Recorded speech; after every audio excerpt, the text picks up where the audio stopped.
गोवर्धन पूजा की कथा। दीपावली के बाद पूरे देश में गोवर्धन पूजा बड़ी ही श्रद्धापूर्वक मनाई जाती है। यह त्योहार काफी खास है क्योंकि इसका संबंध भगवान श्री कृष्ण से है। चलिए इस कथा के माध्यम से हम आपको बताते हैं कि इस पर्व की शुरुआत कैसे हुई और इसका भगवान श्री कृष्ण से क्या संबंध है। द्वापर युग में एक बार देवराज इंद्र को अपनी शक्तियों के ऊपर काफी अहंकार हो गया था। उनका यह अभिमान तोड़ने के लिए श्री कृष्ण ने बड़ी ही अद्भुत लीला रची थी। एक दिन श्री कृष्ण ने देखा कि ग्रामवासी किसी पूजा की तैयारी में व्यस्त हैं और स्वादिष्ट पकवान बना रहे हैं। यह देखकर श्री कृष्ण मैया यशोदा से पूछते हैं कि माँ, यहाँ सब लोग किस पूजा की तैयारियों में व्यस्त हैं। श्री कृष्ण की बातें सुनकर यशोदा माता उत्तर देती हैं, बताती हैं कि गांव के सभी लोग इंद्रदेव की पूजा में व्यस्त हैं।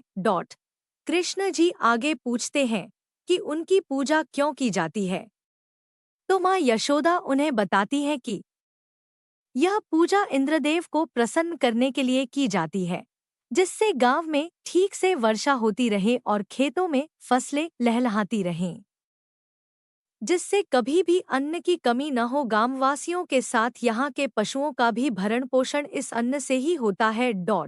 इस बात पर श्री कृष्ण ने कहा कि फिर इंद्रदेव की जगह गोवर्धन पर्वत की पूजा होनी चाहिए, क्योंकि गायों को चारा वहीं से मिलता है।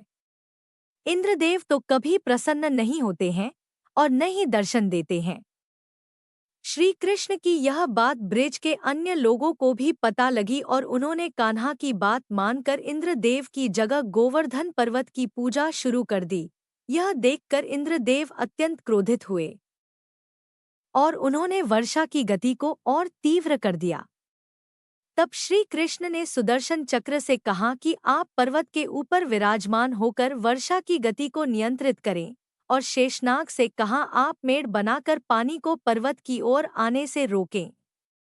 इंद्र लगातार 7 दिन तक वर्षा करते रहे। तब ब्रह्मा जी ने इंद्र से कहा कि श्री कृष्ण भगवान विष्णु के अवतार हैं और उन्हें कृष्ण जी की पूजा की सलाह दी।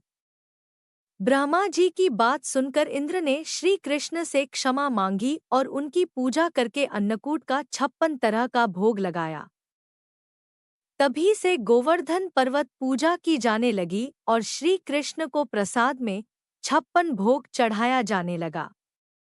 जय श्री कृष्ण, जय श्री गोवर्धन।